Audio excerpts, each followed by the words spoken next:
What is up, friends? My name is Laura. If you've never visited my YouTube channel before, welcome. I am coming to you from Alabama.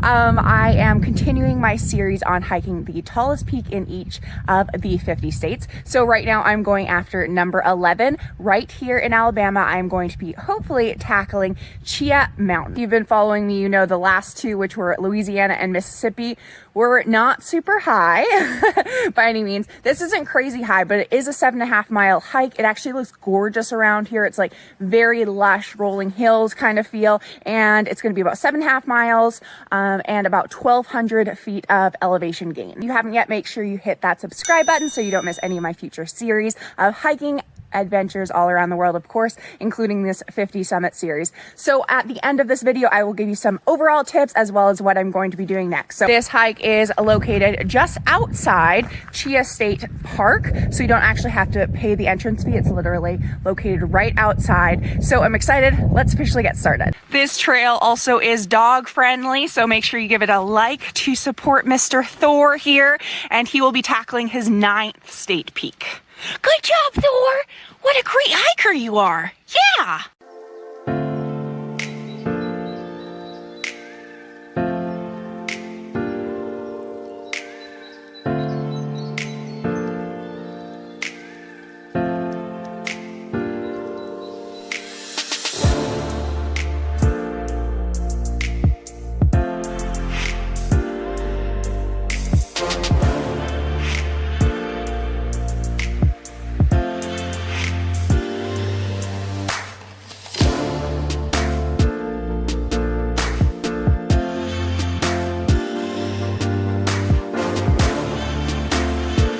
Although it is Alabama, it is mid-December, and if you're wondering why I'm so bundled up, it is about 28 degrees, and you can see frost on the trees here.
So just kind of an update here.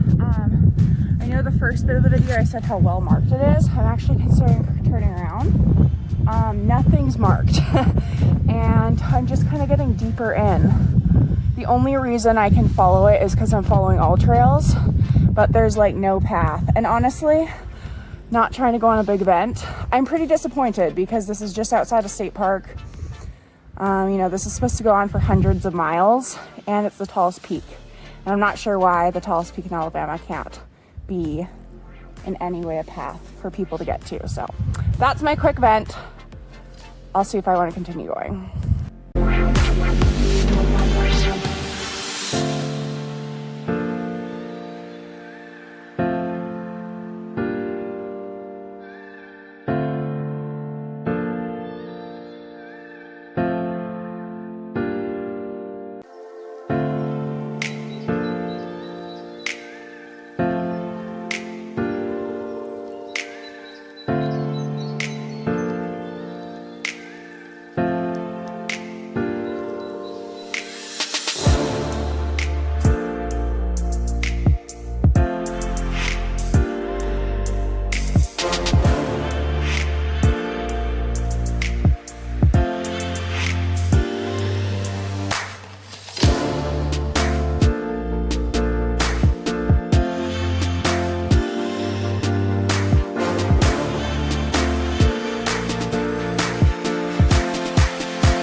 So this is to one of the points you can barely see, but you still honestly can. I hope you can get a little bit out there. But you can see everything's kind of just covered in frost.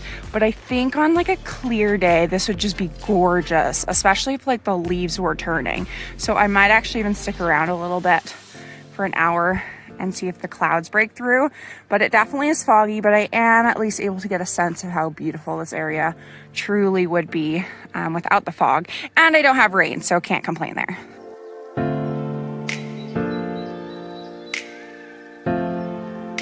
All around this area, there has just been a ton of camping spots, which, I mean, you're hiking like 2 miles in and then get a beautiful view. So if you have kids or anything like that, I think this would be a great like starter backpack area for them. Made it! Good job, Thor! You did it! You did it! You did it! This is Thor's 8th state peak. Good job, Bubba! Tell Thor congratulations in the comments.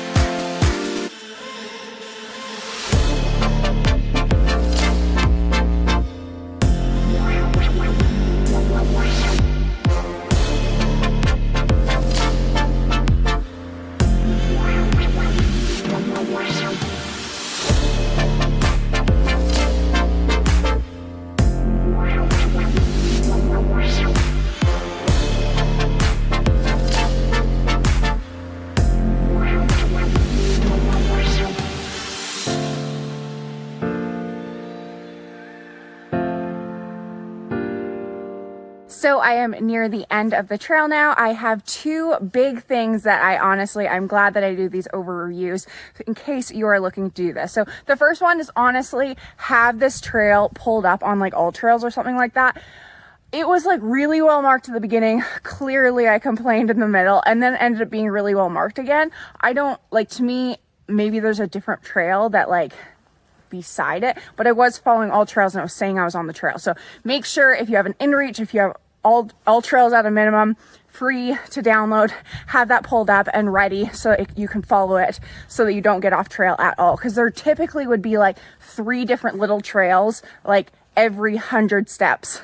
And I don't know if they were all meeting at the same place, but you know, that's not like a very fun feeling to have when, especially when you're by yourself. The second is when you're actually looking at the map, if you notice, it goes like up to a peak, down, up to another peak, and then down, and it actually goes quite a bit down. So a lot of people, of course, are thinking, you know, this can either be a loop or there and back. And, you know, at the very end, they'll hit the peak. You actually will hit probably one of the lowest peaks when you're at the very end. So make sure you know if you're doing the 50 summits that you will be hitting it a lot earlier on in the hikes. There's no like, you know, marker or anything like that. Like most places have, you know, the tallest peak in this state. This does not have it. So just know that and have that up so that you know for elevation when you're officially getting there. If you are in this area, unless you're doing the 50 state peaks, to be honest, I don't think I would actually recommend this necessarily hike. I would probably go right within the park, which is like 2 minutes farther than where I was, and actually like pay the $5 and go on some of those nice trails within there. I know that there's a few waterfalls and just kind of some stuff like that. So it's a beautiful, beautiful area, especially like if I said like the leaves were changing and you're able to get a view. I still thought it was a very cool area, but just this trail wasn't my favorite. From here, it is just under 4 hours to the highest peak of Florida, and it's going to be very short. I'm going to make jokes, I feel like, about this. It's called a hill. It's not even called a mountain, but I will get some beautiful weather. So I'm very excited about that because as you can see, there has been a decent amount of snow that I've suddenly come across, which I was not expecting in Alabama, but I honestly do like snow. So it's been really pretty. But anyways, I will see you in a few more days. Make sure you subscribe so you don't miss any of my future peaks, and I will see you next time, guys. Keep living life. Bye.